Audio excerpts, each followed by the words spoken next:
시인은 보았습니다. 메마르고 상처 입은 금강에 봄이 오는 그날을. 신동엽의 시 덕분에 우리는 이 슬픈 땅에 가득한 어두움이 물러가는 날, 우리가 지어가야 할 새로운 미래를 미리 만날 수 있습니다. 일찍이 시인은 고백한 바 있습니다. 내 일생을 시로 장식해봤으면, 내 일생을 사랑으로 장식해봤으면, 내 일생을 혁명으로 불질러봤으면. 세월은 흐른다. 그렇다고 서둘고 싶진 않다. 시, 사랑, 혁명, 이 세 가지는 그의 삶을 채우고 이끌어간 소중한 가치였습니다.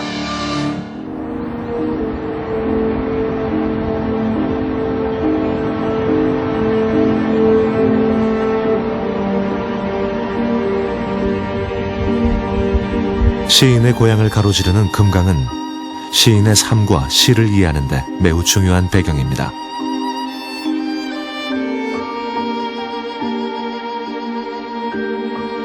이곳에서 목격한 고단한 삶과 풍경은 그의 영혼에 흔적을 남겼고 훗날 시로 다시 태어났습니다.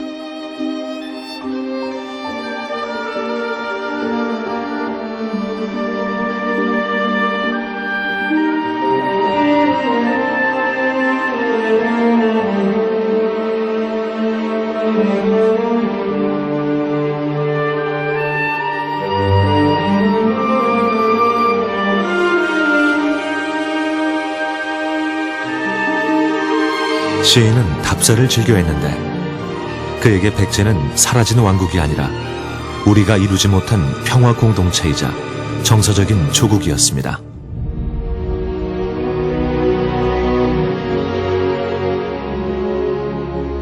답사를 통해 그는 지난 아픈 역사와 민중들의 삶까지 돌아보았습니다.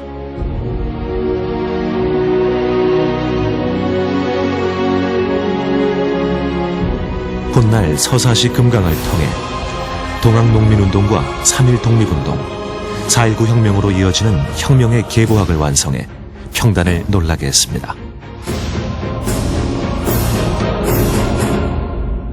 놀라운 평가였습니다. 누구든지 어떻게 시인이 민족사를, 그때 이 우리나라 역사학조차도 그 세 사건을 같은 그 민족 혁명사적인 시각으로 정확하게 찍어낸 사람이 없었는데 그 시인에 의해서 그게 나타난 것이 아주 획기적인 놀라운 사건이었죠. 내가 지금부터 하려는 가슴 두근거리는 이야기는 우리 역사를 재료로 아직 우리가 이루지 못한 미래를 펼쳐보이는 시세계의 특징이 잘 드러난 작품입니다. 이 금강변에서 일어났던 이야기랍니다. 눈부시게 푸른 이 강가에서.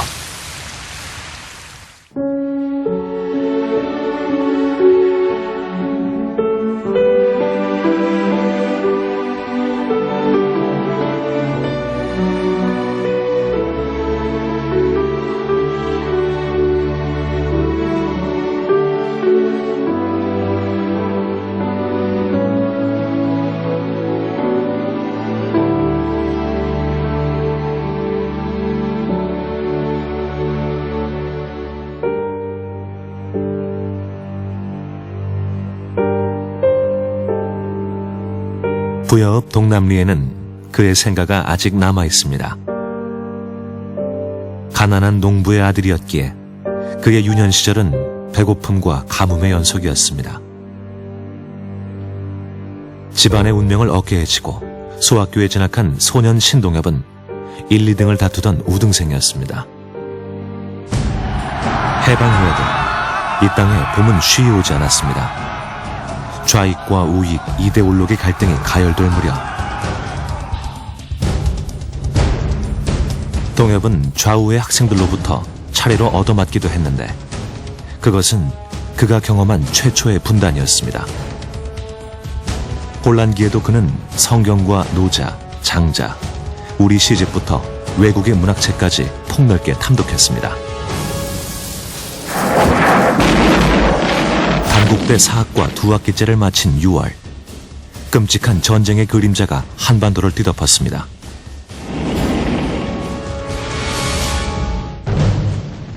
피난가다 되돌아온 그를 인민군은 내버려 두지 않았고 하는 수 없이 민주청년동맹의 선전부장 일을 맡게 됐습니다.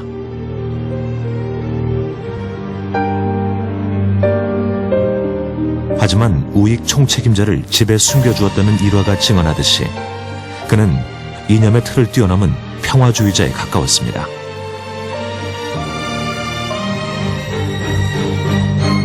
신동엽을 그 사회주의자라고 보는 사람들이 있어요. 근데 신동엽은 원래 전주사범 다닐 때부터 그 좌우 어느 쪽에도 속하지 않고 아나키즘 책을 읽었었죠.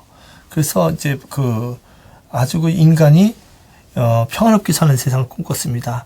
그리고 그것이 그냥 관념적인 아나키즘이 아니었습니다. 끊임없이 남북과의 문제가 일어났을 때 우리는 영세중립국이 되어야 된다. 그런 예로 산문을 쓰기도 했어요. 서울 수복 후 부산으로 피신해 전시연합학교를 다니기도 했던 그는 이후 국민방위군에 소집되어 전쟁의 참상을 생생하게 목격했습니다. 훗날 그를 죽음으로 이끈 간질환도 이때 얻은 것입니다.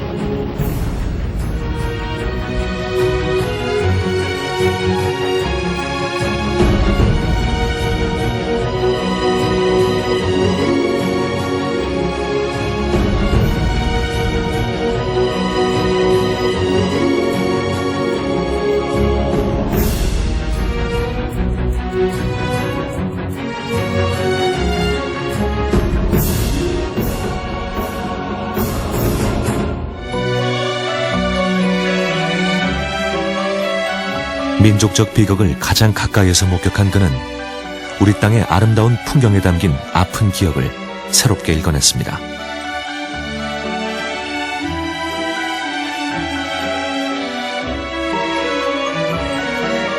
그리고 다시는 이런 비극이 반복되면 안 된다는 의지의 목소리를 시로 노래했습니다. 그 당시 이 시가 나올 때까지 우리나라의 민족 분단을 다룬 시대를 보면은 다 추상적인 수묵화적인 그런 그 막연한 민족의식의 막연한 비극 뭐 이렇게 다뤘다가 감히 이데올로기를 깨는 민족의식으로 우리는 남북이 하나다 그 느낌을 못 줬는데 신동엽 시인은 그걸 짤막한 한 서정시 한 편을 통해서 우리가 같은 민족이었지. 상대의 죽음도 우리에게 슬픔을 줄 수 있었지. 우리의 죽음도 상대에게 슬픔을 줄 수 있겠지 하는 그런 느낌을 주는 아주 충격적인 시였죠.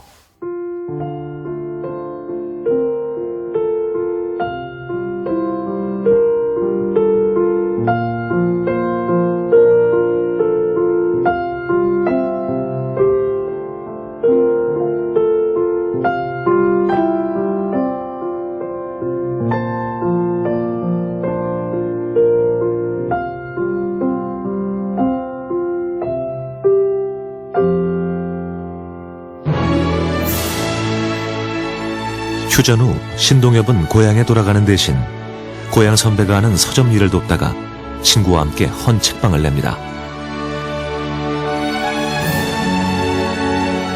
그해 겨울, 당시 고등학생이었던 인병선과 운명적으로 만나게 됩니다.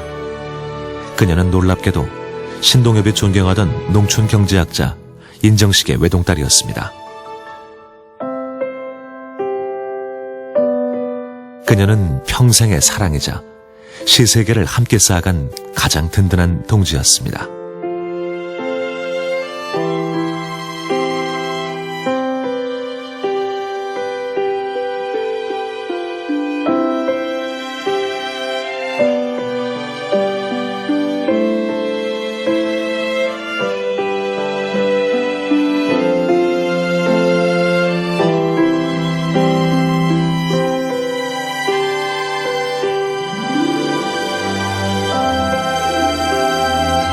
신동엽이 제대한 지 2달 만에 두 사람은 고향 부여에서 혼례를 올리고 그의 맏딸을 낳았습니다. 교사로 취직했지만 건강이 악화되어 1년도 안 돼 사직서를 내고 말았습니다. 아내와 갓난딸을 서울로 보낸 신동엽은 고향에서 요양을 하며 습작에 매달렸습니다.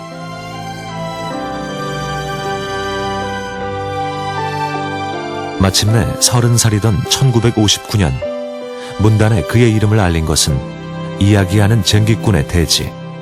그런데 무려 40행 정도가 삭제되었습니다.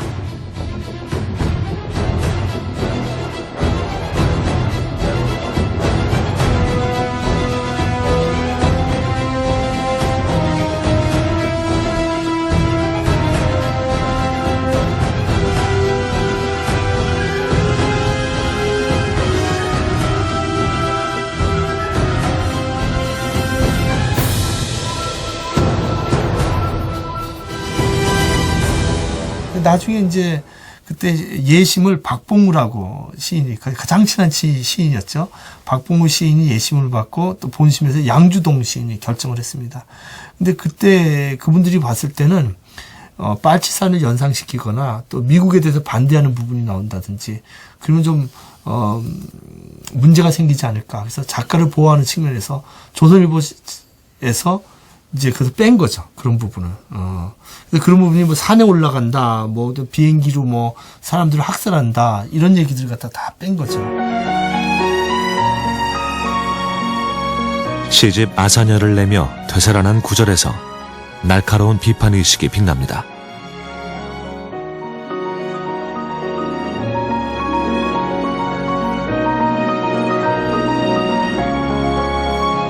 이후 그는 박봉우, 하근찬 등 시인 동료들과 활발하게 교류하는 한편 고향의 문학동지들과 부소산 문학동인회를 꾸려 본격적으로 시와 산문을 발표하기 시작합니다.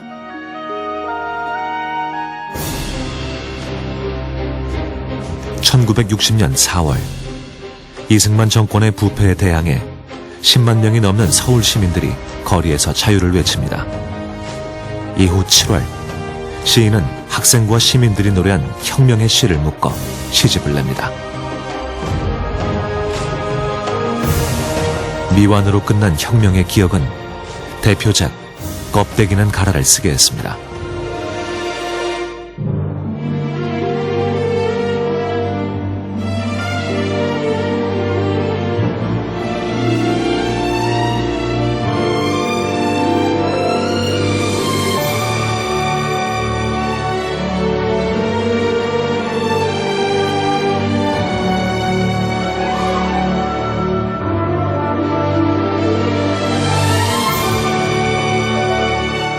향그러운 흙가슴과 알맹이를 껍데기와 대칭의 구도로 배치한 이 시는 지금도 새롭게 해석되고 애송되고 있습니다.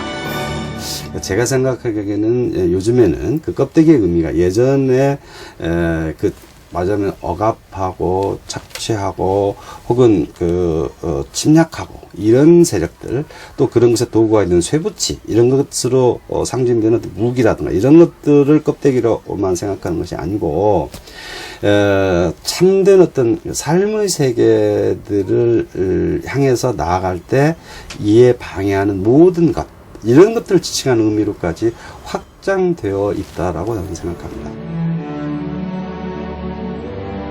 그의 팬클럽 작가기금 5만 원을 종잣돈 삼아 동학의 유적을 답사한 끝에 서사시 금강을 써냅니다.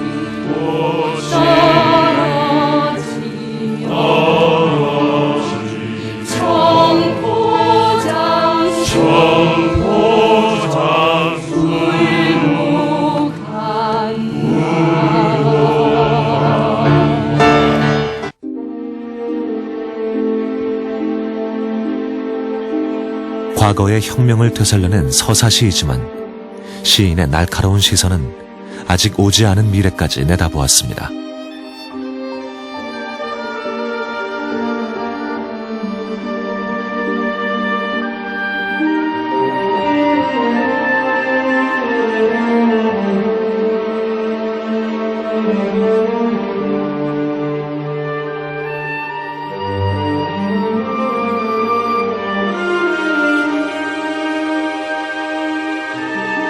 시인은 노동자 계층과 성매매 여성들의 등장 등 1970년대 레미제라블의 시대를 예견했습니다. 동시에 과거 역사가 우리에게 남긴 숙제를 일깨웁니다. 그러니까 후화 형식으로 그 종로가의 어떤 시가 등장을 하게 되는데 거기서 그런 많은 좌절, 결국 그 참담한 실패로 끝날 수밖에 없었던 그 반회세, 반봉건 혹은 참된 민주주의 세상, 이런 세상들을 이뤄나갈 수 있는 미래의 한 그 전망 혹은 미래의 그런 것들을 담당할 세력으로서 그 노동자를 등장을 시킨 것이죠.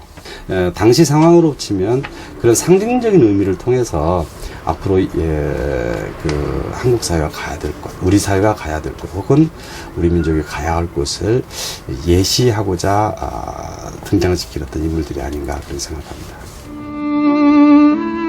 빠듯한 살림에도 신동엽은 사랑 많은 아빠이자 좋은 남편으로 평범한 행복을 누렸습니다. 그러나 전쟁 당시 앓게 된 간질환은 악화되기만 했습니다.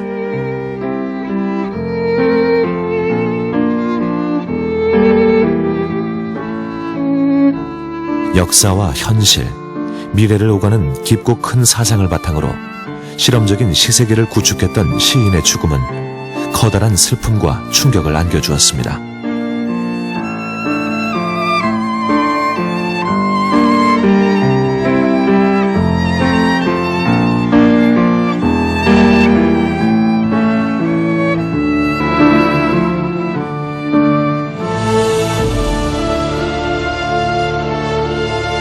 시인이 떠난 빈자리.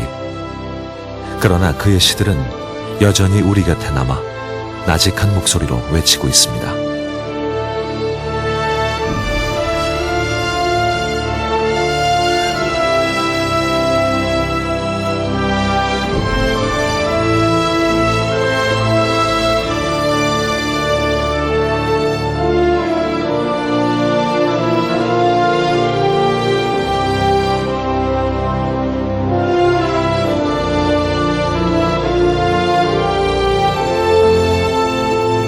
민족의 비극을 온몸으로 살아내면서도 시인의 시선은 늘 대립과 갈등이 사라지고 생명과 평화가 실현된 미래에 가닿아 있었습니다.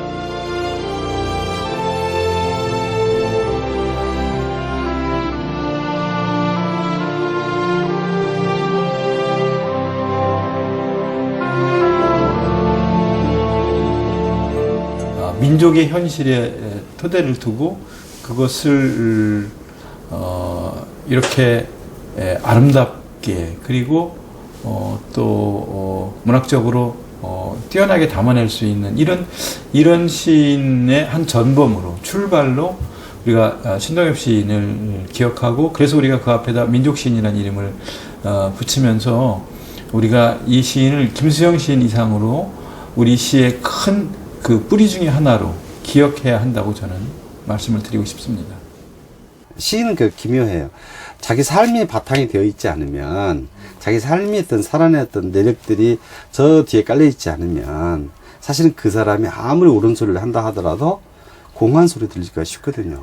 그런데 이제 그 신동엽 시인은 그 삶 자체가, 그 사람이 살아냈던 그 삶의 역정 전체가 가지고 있는, 말하자면 근본적인 정당성이라고 할까, 근본적인 어떤 비극이라고 할까, 이런 것들이 있기 때문에 그분이 말하는 것, 이것들은 큰 소리를 얘기한다 하더라도 정당성이 있는 것이죠. 신동엽의 시는 끊임없이 새롭게 읽혀질 것입니다. 그가 꿈꾸었던 내일이 아직 우리 곁에 오지 않았기 때문입니다.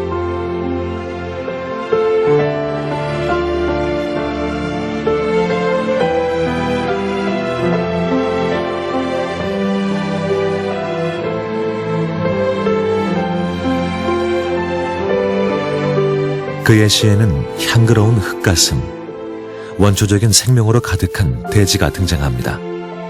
바로 화해와 구원이 실현된 생태적 공동체입니다. 우리가 신동엽의 이 박물관을 보고 신동엽의 작품을 읽는 이유는 이 사람들 과거의 인물로 회상하자는 것이 아니라 신동엽이 꿈꿨던 미래적 가치, 모두가 평화롭게 살고 씨앗의 마음으로 작은 누리가 큰 누리와 더불어서 이 자연과 더불어서 하나가 되고 그것을 미래에 살리자는 그런 의미로 우리가 생각을 해야 될 것입니다.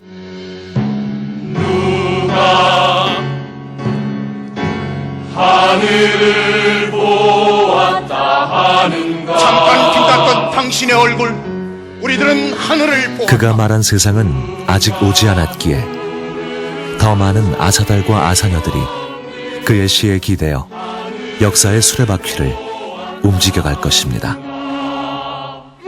내가 본 건 푸른 쇠창살, 그걸 하늘로 알고 일생을 살아왔다.